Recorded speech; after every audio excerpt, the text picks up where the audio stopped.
महाशिवरात्रि का आध्यात्मिक और वैज्ञानिक दोनों तरीके से महत्व है।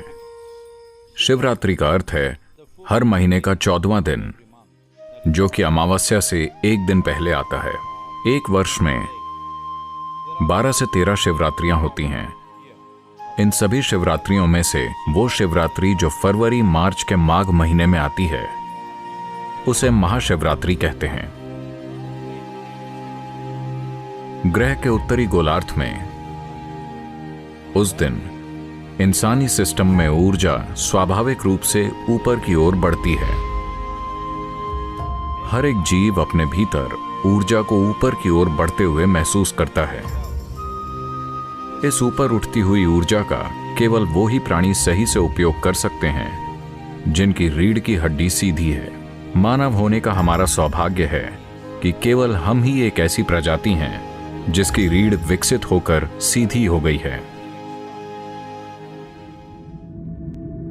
अगर आप दूसरी प्रजातियों के विकास की प्रक्रिया को देखें तो आप पाएंगे कि बिना रीढ़ वाले से रीढ़ वाले की तरफ बढ़ना एक महत्वपूर्ण कदम था, और विकास प्रक्रिया में दूसरा महत्वपूर्ण कदम था रीढ़ का आड़ी अवस्था से खड़ी अवस्था में आना। मस्तिष्क वास्तव में तभी विकसित हुआ जब रीढ़ सीधी हुई।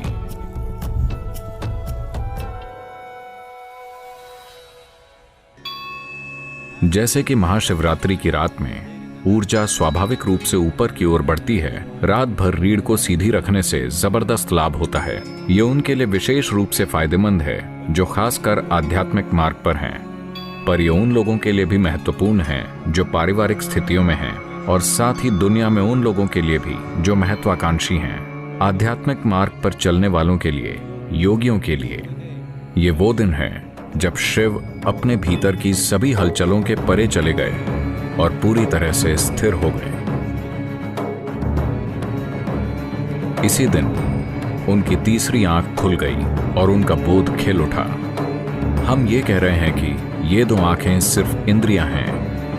ये आपको आपके आसपास के भौतिक पक्षों को ही दिखा सकती हैं, लेकिन अगर आप इन भौतिक पक्षों का आधार देखना चाहते हैं, अगर आप उन सूक्ष्म आयामों को देखना चाहते हैं जो प्रकृति की भौतिकता से परे है, अगर आप उसे जानना चाहते हैं, तो आपको बोध के एक अलग आयाम की जरूरत है। बोध का वो आयाम जो भौतिक से परे है, उसे तीसरी आंख कहते हैं। तो ये वो दिन है जो आपके तीसरी आंख खोलने या आपके भीतर बोध के गहरे आयाम को उजागर करने की यात्रा को सहज बनाता है।